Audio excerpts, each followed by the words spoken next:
புதிய தொழில் அமையக்கூடிய வாய்ப்பு. அதை தவிர உங்களுடைய படிப்புகளில் நல்ல ஒரு ஏற்றம் இருக்கும். படிக்கக்கூடிய மாணவ மாணவியர்களுக்கு பெரிய ஏற்றம் இருக்கக்கூடிய காலகட்டமாக இருக்கும். தாயின் உடல்நிலையில் நல்ல ஒரு ஏற்றம் இருக்கும். உங்களுக்கு பார்த்தாலேயானால் பண வரவிற்கு பஞ்சம் இருக்காது. எடுத்த காரியங்கள் அனைத்திலும் நல்லபடியாக இருக்கும்.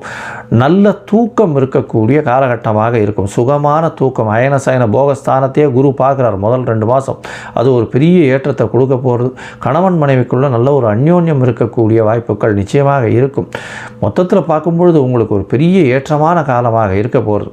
இந்த காலகட்டத்தில் பார்த்தாலேயானால் நீங்கள் அருகில் இருக்கக்கூடிய திருவல்லிக்கேணிக்கு போயிட்டு வாங்க. சென்னைக்கு அருகில் இருக்கக்கூடிய திருவல்லிக்கேணிக்கு போயிட்டு வாங்க.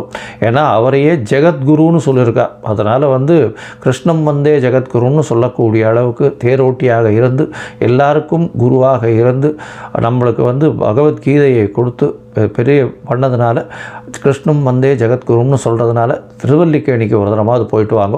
உங்களுக்கு வருகின்ற எந்த ஒரு பிரச்சனையாக இருந்தாலும் நிச்சயமாக விலகக்கூடிய வாய்ப்பு உண்டு. நெய் விளக்கு போடுங்க. நெய் தானம் கொடுங்க.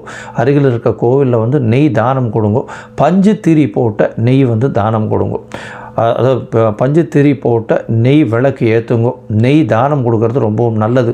மூக்கு கடலை சுண்டல் வியாழக்கிழமை தானம் கொடுக்கறது ரொம்பவுமே நல்லது.